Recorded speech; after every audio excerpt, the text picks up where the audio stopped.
Para agradecer o convite à comissão organizadora, o Rodrigo, que não está aqui na sala, mas que é um grande amigo, uma pessoa que eu admiro muito. Vamos falar de um assunto controverso, um assunto que tem dado muito o que falar na medicina esportiva. Esse é o nosso grupo da Unicamp, que temos um projeto da FAPESP, e junto com o Laboratório de Biomateriais e Ortopedia, o Banco de Sangue de Cordão do Hemocentro e a Faculdade de Engenharia Química. Nós estamos estudando o controle de qualidade do PRP e para a gente descobrir realmente o que tem nesse concentrado de plaqueta, que o PRP é um plasma rico em plaqueta, é um concentrado de um grande número de fatores de crescimento em um mínimo volume de sangue e que promoveria uma proliferação celular, um remodelamento do tecido cicatricial, que é a matriz, e uma angiogênese. As plaquetas, elas têm, além de um papel na cascata de coagulação, um papel importante na cicatrização tecidual e já foi comprovado que as plaquetas participam de diversas fases da cicatrização, principalmente da fase 1, que é a fase inflamatória, e a fase em que há uma promoção da coagulação. Existem os alfa-grânulos, e esses alfa-grânulos ativados, eles, uma vez que a plaqueta é ativada, junto com o cálcio e com a trombina, ela emite pseudópode e libera essas proteínas que estão marcadas como essas bolinhas verdes, que são os fatores de crescimento, que nós vamos ver mais para frente. Esses fatores de crescimento, eles atuam em um receptor específico da membrana celular, que são o receptor tirosinoquinase, e através do RNA mensageiro, estimula o núcleo da célula a produzir o tecido cicatricial que há necessidade. Então, essas plaquetas, elas formam o trombo junto com a camada de fibrina e também atuam no processo cicatricial. Esse é um esquema de uma lesão de um vaso sanguíneo em que há uma migração plaquetária para formar o trombo. E isso é influenciado por diversos fatores. Essas plaquetas, além desse processo cicatricial, elas têm também um processo de coagulação, tem um processo cicatricial. Então, essas plaquetas, elas participam ativamente dessas fases. O Rodrigo voltou, então eu vou parar minha palestra para fazer o elogio ao meu amigo Rodrigo, que é um grande profissional da área de saúde, que a gente admira muito. A gente trabalha junto na clínica singular, que é a Clínica da Dor, e o Rodrigo participa das nossas reuniões científicas. Não só o Rodrigo, como toda a equipe do Instituto Wilson Mello está de parabéns pelo trabalho especial que eles realizam, mas o Rodrigo é uma pessoa que eu quero destacar pelo convite, pela força de trabalho, pela capacidade científica e pelo conhecimento na área médica. Então, minha admiração pública pelo seu trabalho, Rodrigo. Então, essas plaquetas, elas participam dessas 3 fases da cicatrização, principalmente a fase da inflamação, recrutando células para promover a cicatrização. Esse autor, nesse trabalho de revisão, ele cita os principais fatores de crescimento, que é o PDGF, o TGF-beta, o VEGF, que é o Vascular Endotelial Growth Factor, e esses outros dois, que é com destaque para o FGF, que é o Fibroblast Growth Factor. Essas plaquetas, uma vez ativadas, elas liberam esses fatores de crescimento, ricos em Platelet Derived Growth Factor, que é o PDGF, o vascular endotelial, e o fator transformador, que, através de quimiotaxia e proliferação, vai atuar nas células tronco, as células progenitoras, fazendo a diferenciação celular em osteoblasto, condrócito e outras células da cicatrização. É muito importante, quando se fala em otimizar uma cicatrização, e é esse o papel do PRP, é estimular o processo cicatricial, a gente entender esse triângulo da proliferação celular. O Mário Ferretti já falou muito bem na palestra dele sobre os scaffolds, sobre os fatores de crescimento e sobre as células progenitoras. O PRP é uma parte do triângulo. Então, nós temos que pensar em cicatrização, nós temos que pensar na matriz, que seriam os scaffolds, que seriam o andaime para o crescimento celular, e as células progenitoras, que existem já no nosso corpo. O PRP é chamado de plasma rico em plaqueta, mas existem inúmeros tipos de PRP. Não existe um PRP. Então, esse autor é um autor sueco, o Doran Ehrenfest. Ele definiu em 2009, e essa classificação dele é utilizada e padronizada pela comunidade europeia hoje, em que o PRP é um plasma pobre em plaqueta, é um plasma rico em plaqueta e pobre em leucócito e pobre em fibrina, um plasma rico em plaqueta e rico em leucócito, que são os azuis, um plasma pobre em leucócito, rico em plaqueta e rico em fibrina, e um plasma rico em fibrina, leucócito e plaqueta. São conteúdos celulares diferentes que dão resultados diferentes. Então, ele chama essa situação de uma selva de nomes e uma falta de padronização do que é o PRP, com resultados diversos na literatura. Isso é uma exposição in vitro de crescimento de célula-tronco mesenquimal com estímulo de concentrado de plaqueta, sendo que acima de 5 vezes você já tem uma quantidade alta de diferenciação e multiplicação da célula-tronco. Existem algumas questões a serem respondidas sobre o PRP, que qual seria esse número ótimo de plaqueta, que seria em torno de 10 vezes a concentração do sangue periférico, ou seja, se nós tivermos 200 mil plaquetas, a gente teria que ter de 5 a 10 vezes, pelo menos 1 milhão de plaquetas para ter um PRP viável, um PRP que realmente estimula a cicatrização. Qual o melhor tempo entre as aplicações? A meia-vida da plaqueta gira em torno de 7 a 10 dias e o tempo está sendo discutido entre 7 e 21 dias. A literatura não tem uma resposta definida ainda. Qual o efeito do pH? Isso porque as pessoas infiltram o PRP com xilocaína, que é um anestésico, ele é ácido, o pH do anestésico é em torno de 5, e esse pH ácido neutralizaria a granulação, a degranulação, a liberação dos fatores de crescimento. Quais os pacientes não são aptos à terapia celular? Quais são os interferentes biológicos? Desordens sanguíneas, o câncer, a infecção ativa, medicamentos como anti-inflamatórios, corticoides.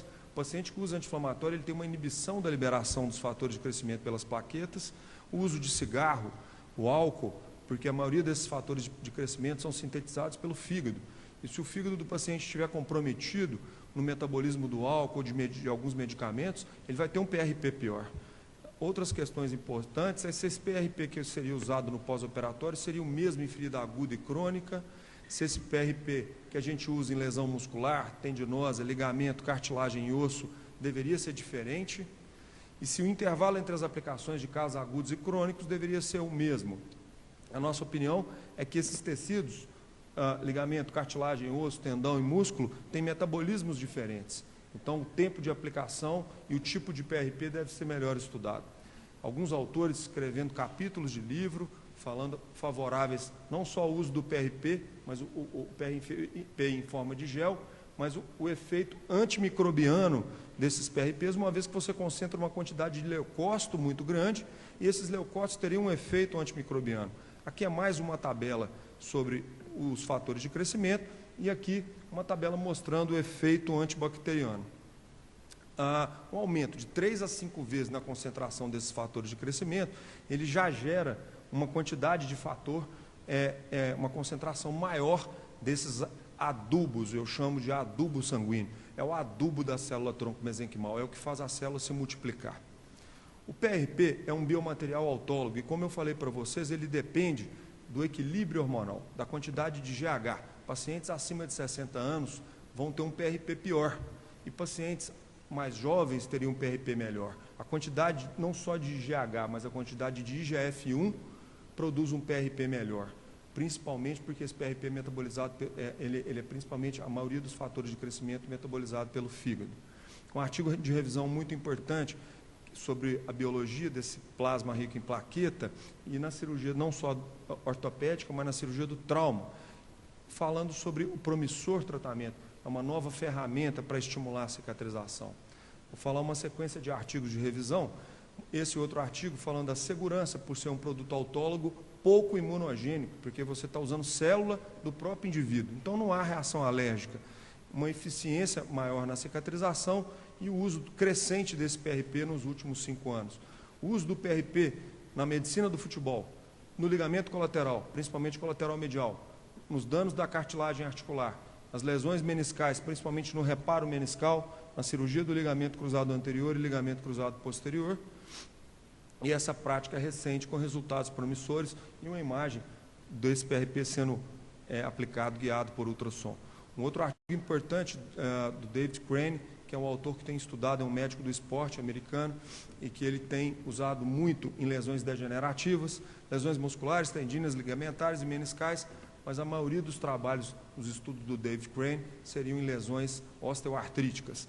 E na osteoartrose parece que o PRP tem um efeito anabólico, estimulando a produção de um líquido sinovial melhor, um líquido sinovial com uma viscosidade melhor. Esse PRP ele estaria estimularia através do FGF, que é o Fibroblast Growth Factor, estimulando os sinoviócitos a produzir um líquido sinovial melhor, fazendo um balanço ligamentar, um balanço anabólico. Os fatores catabólicos que destroem a cartilagem articular, as metaloproteases, esse PRP seria ele faria uma inversão desses fatores, estimulando o anabolismo. Um outro estudo mostrando resultados clínicos positivos é a necessidade de padronização da técnica de coleta desse PRP. E vários outros estudos falando que o PRP ele atua, ele é uma das 3 armas daquele triângulo da proliferação celular. E quando associado a um scaffold, ele trabalha melhor, ele é melhor ativado. O plasma rico em plaqueta em lesões específicas do esporte. Esse estudo, um estudo também de revisão, que fala da padronização e da aplicação do PRGF, que é o PPRP, é o plasma pobre em leucócito e rico em plaqueta, e que realmente estimula a cicatrização, principalmente na reconstrução do LCA, cirurgia de tendão e nas tendinopatias crônicas. Na artroscopia do joelho, falando uma nova ferramenta para essa cirurgia. Nas lesões condrais, um estudo in vitro, mostrando a ação do PRP na proliferação de células-tronco mesenquimais e na diferenciação condrogênica. A gente já viu um outro estudo mostrando aquela curva de estímulo cicatricial. A influência desse plasma rico em plaqueta nessa diferenciação e na proliferação dos condrócitos e das células-tronco mesenquimais. E, novamente, frisando o que o Mário já falou, a importância do scaffold, que é o condutor celular. Ainda em lesão condral, alguns estudos que eu vou passar de forma mais rápida, que meu tempo já está se esgotando, e a necessidade, já em lesões meniscais, a importância desse PRP na necessidade de desenvolvimento de novas técnicas e aperfeiçoamento desses scaffolds para melhorar a regeneração. Uma citação de relato de casos de fatores de crescimento em lesões condrais, esse trabalho do Alberto Gobi, que é um estudioso de cartilagem, que defende que o PRP como um adubo celular, um estimulador da condrogênese. Esse é um estudo recente, de 2010, em que mostra o efeito desse PRP nas lesões degenerativas da cartilagem articular, e de janeiro de 2011, um consenso falando que o PRP é uma ferramenta potente no tratamento das lesões degenerativas, mas que há necessidade de mais estudos clínicos randomizados. O efeito principal como inibidor dessas metaloproteases e ainda na engenharia de tecido para promover angiogênese, proliferação celular e diferenciação. Nas suturas meniscais, o PRP atuaria como uma ferramenta que vai garantir essa cicatrização dos meniscos. Então, novamente, nas lesões meniscais. Na área de tendinopatia, esse plasma rico em plaqueta pode estimular a cicatrização do tendão. Esse estudo in vitro comprovou que em cultura de tenócito, ele estimula a proliferação celular, ele produz mais colágeno e a liberação de fator de crescimento endógenos. Ainda em tendinopatia, um outro estudo, eu vou passar mais rápido. Esse é um estudo do Alan Mishra, que é um médico da Universidade de Stanford, que fala do potencial desse PRP na cicatrização tendínea. Outros estudos de revisão falando da importância desse PRP. Esse estudo em humano, na tendinopatia do tendão patelar. De novo, o consenso de 2011, de janeiro de 2011, de vários autores que estudam o PRP, falando da potente ferramenta do uso do PRP, mas ainda frisando a falta de estudos clínicos randomizados e um pouco da experiência clínica que nós temos. Essa é uma lesão do tendão patelar em um paciente de 37 anos, com um processo degenerativo importante, em que nós usamos como scaffold um colágeno chamado Gelfoam, e nós temos um augmentation com tendão de semitendinoso, uma sutura e a aplicação do gel de plaqueta associado ao gel FOAM na área da lesão e estimulando a cicatrização. Esse paciente teve um resultado muito rápido de recuperação, tanto funcional e um retorno mais rápido às atividades e uma recuperação desse envelope de função do joelho. Uma lesão do tendão do quadríceps recidivado. Esse é um colega médico que joga vôlei, que chegou já com essa situação, essa cicatriz, e o tendão patelar, um tendão de quadríceps rompido novamente. Nós fizemos a ressecção da área degenerada do tendão,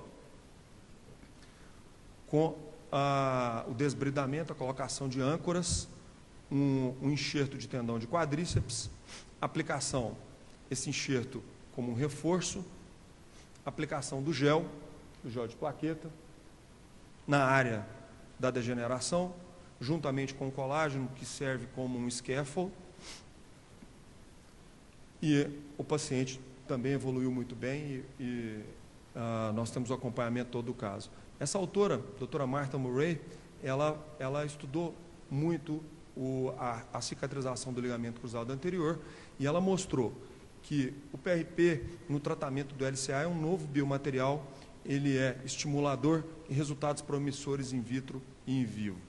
Nas lesões do ligamento colateral medial, novamente a doutora Martha Murray, e esse é um autor, o Dr. Fred Full, que participou desse estudo, falando do uso da cola de fibrina autóloga na cirurgia do joelho. Como estimular a cicatrização do ligamento cruzado anterior? É possível estimular a incorporação desse enxerto? E essa autora, Martha Murray, ela mostrou que o uso do colágeno do tipo 1 funciona como um scaffold, estimulando a cicatrização desse ligamento cruzado anterior. Aí, uma aplicação clássica é na lesão do ligamento colateral medial do joelho, e esse artigo de 2008 mostra o estudo da incorporação melhor do ligamento cruzado anterior no enxerto do cruzado anterior. De uma revisão de cruzado anterior com enxerto de tendão flexor, em que a gente usa o plasma rico em plaqueta para estimular essa cicatrização. Nós temos uma sequência de 21 casos, não temos grupo controle, mas a ressonância mostrou promissor a partir do 3º mês de pós-operatório, mas ainda estudos inconclusivos. Esse é uma dupla banda que a gente faz de forma press-fit e fixação com parafusos absorvíveis, e ao final do procedimento, juntamente com uma sutura de menisco, a aplicação do plasma rico em plaqueta e o colágeno, em que a gente coloca na ferida cirúrgica. Um caso de osteoartrite pós-reconstrução do LCA, em que nós usamos também o gel FOAM como uma maneira de usar um colágeno. Já estou... Reconstrução do ligamento patelo-femoral medial, em que na transferência do tendão patelar para o côndilo medial do fêmur, e o uso de uma âncora, e também o uso do gel FOAM para preencher o defeito associado ao plasma rico em plaqueta. Aplicação do plasma rico em plaqueta, e o interessante, o pós-operatório com muito pouco sangramento, pouca dor, e é o que a gente tem feito.